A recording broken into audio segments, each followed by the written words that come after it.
it's one of the more unusual things when you're a really, really good football team and you just absolutely get blown out. I'm not talking, maybe like a small loss, like a 10-point loss. I'm talking absolutely get crushed.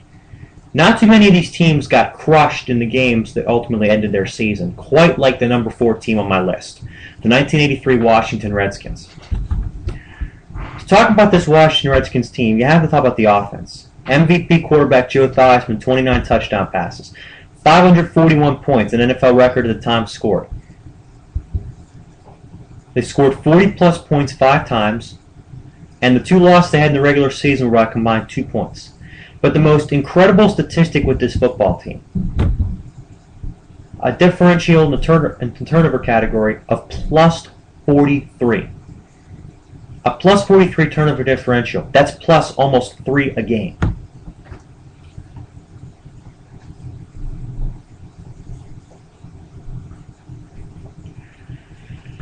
That's a pretty damn incredible statistic to be winning, to get 3 turnovers more than your opponent per game.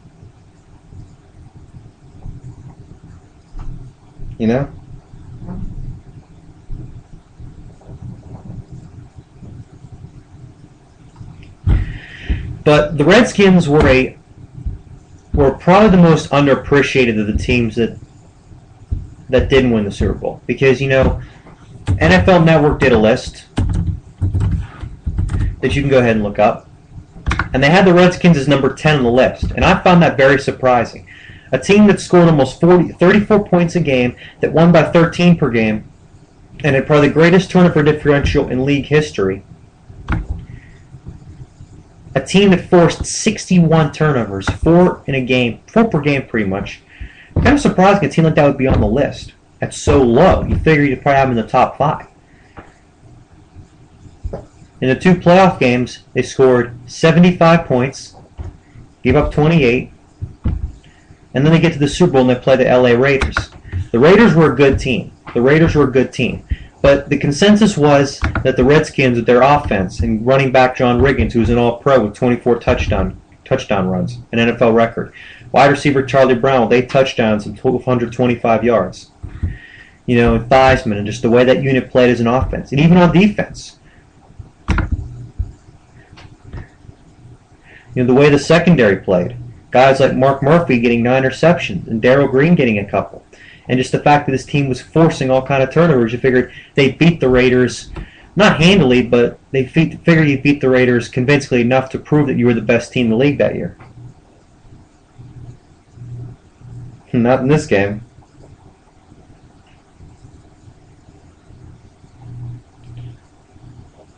The Redskins came out in this game,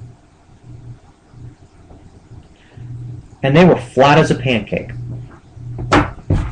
The Redskins came out and absolutely got drubbed, 38-9. Marcus Allen, at that time, ran for the most yards anybody had ran for in a Super Bowl, 191 and 2 touchdowns, including a 74-yard one in the third quarter that, if it didn't already seal the game, emotionally did. It really started in the first quarter when the block punt got returned for a touchdown. It was a 0-yard fumble return in the end zone by Derek Jensen, and then the scoring just continued. It was 14-3 at halftime, and then the game pretty much ended at that point. Because backed up on their own, I think it was on their own 5-yard line, Joe Theismann and the Redskins offense, who was pretty much at the time coached by Joe Gibbs, who was the head coach in Washington, called for a play called Rocket Screen. It was going to go to running back Joe Washington. And the last time they ran against the Raiders, it went for like a 95-yard game. They thought, okay, we'll probably get like a lot of 40 yards, get ourselves in position for a score before halftime. What happens? Linebacker Jack Swarrick, who had 2 interceptions his whole NFL career, stepped in front of it for a 5-yard pick six. And at that point, that game was over. In the second half, Marcus Allen would have his 2 touchdowns, and the game would pretty much just be ended.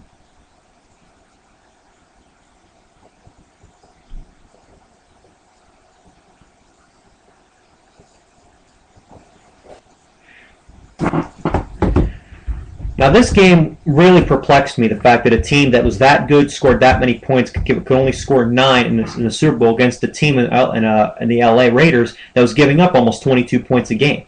That's very surprising. But just some days you just go out there and it's just not your day. For some teams, it's just one game. For some teams, it's their entire existence. And I think that the curse has kind of lived on in this next team on our list. The number 3 team to not win the Super Bowl, the Minnesota Vikings. The only other team on this list besides the Steelers and the Redskins the Steelers and the Niners, to not make the Super Bowl and be on our list. 556 points, league record the time that they scored. Plus 16 points per game differential. 12 games they scored at least 30 points. That Minnesota Vikings team, again, was just like a video game. I mean, we talk about the Rams and the Redskins and all those teams that scored a lot of points. For my money, this might have been the best offense in league history. It's up there.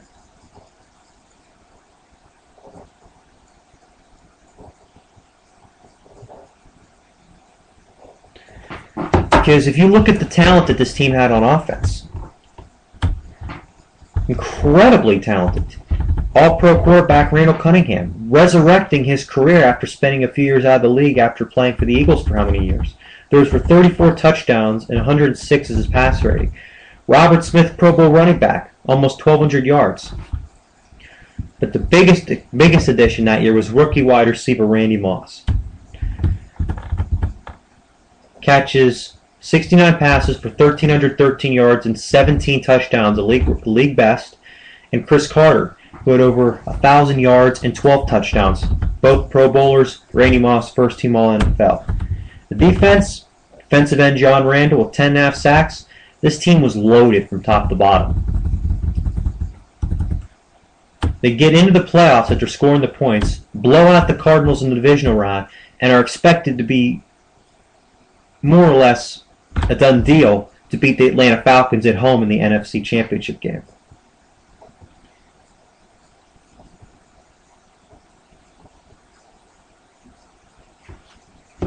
But here's where it went wrong. In that game, Randall Cunningham was rushed a lot, particularly in the second half by the Falcons' blitz, and it got to him a few times. He was sacked 3 times in the game. But let's not forget, the 11-point favorite, the Vikings, had a 27-17 lead at one point in the fourth quarter.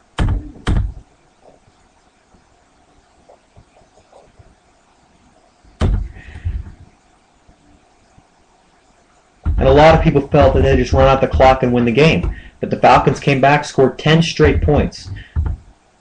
The final 7 could have been avoided.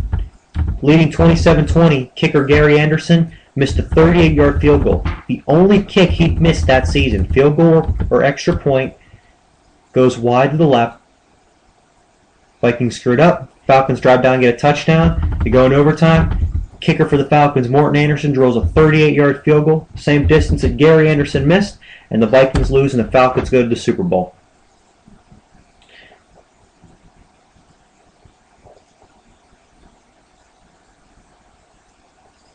Now, a lot of people can make an argument that the Vikings were an overrated team. Other than being ranked 6th on defense, they really didn't have any, standouts on that side of football besides John Randall. And, the fact that they were 6th in the league, they were more or less a bend-don't-break defense. I think they were easily the 3rd best team to not win the Super Bowl.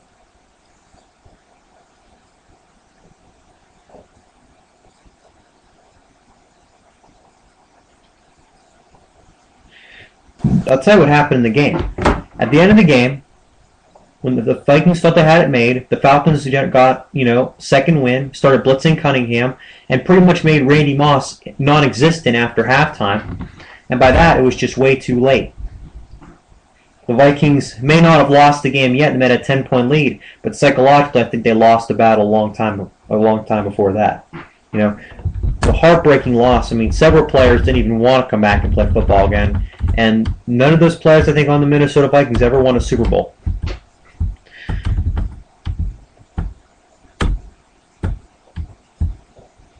Heart-wrenching loss, Those are the kind of losses that really can kill a team's psyche, not just the end of that year, but in the year's future, you know? Depressing. But to move on with our list, another traumatic loss by the number 2 team on our list changed the NFL forever. The number 2 team to lose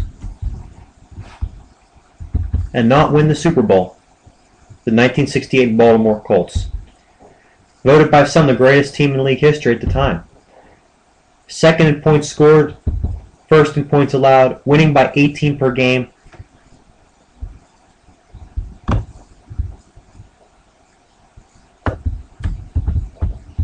Second in total defense, fourth in yards. Earl Morrall, the quarterback, was the MVP, taking place for injured Johnny Unitas. John Mackey, all-pro tight end. Willie Richardson, Pro Bowl receiver.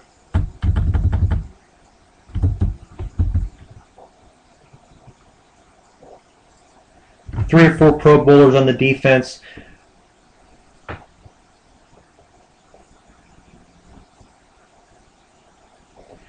This team was the super team.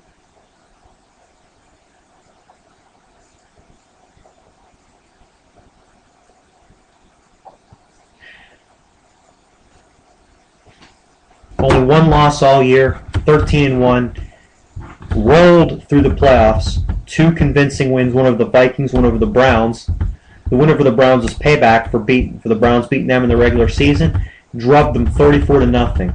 And everybody thought the Jets, who were 21-point underdogs, would just get killed in that Super Bowl. Joe Namath, the quarterback for the Jets, makes his guarantee that they're going to win the game. And the Colts come out, and they're flatter than the Redskins were in Super Bowl 18. In that first half, the Colts had 4 turnovers and missed 2 field goals. Those are numbers that are vindictive of a team that doesn't really believe in itself.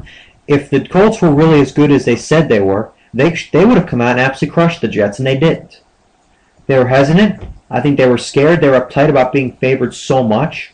But I think that it really, really affected the way that they played. And just look at the stats. The things that they didn't do all year long, like give up a lot of rushing yards. You know, they were forcing a lot of turnovers. They forced 1 in the game and gave the ball away 5 times. They didn't get any interceptions to Joe Namath. Allowed 142 rushing yards. The Jets in general to get 21 first downs. They just didn't play good at all. They didn't.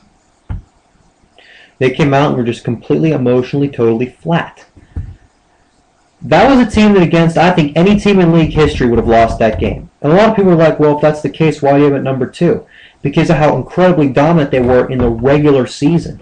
And the fact that in the playoffs, if they'd have been just a little looser heading into that Super Bowl, who knows? We might not be talking about the Jets upsetting the Colts.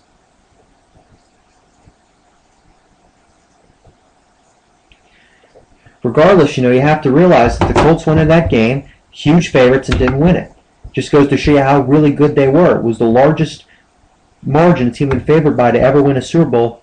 And the Jets just beat them, and the Colts just came up short. Simple as that. Alrighty then. We've reached number 1 on my list. We are going to talk about the greatest team to not win the Super Bowl. Coming up in a minute.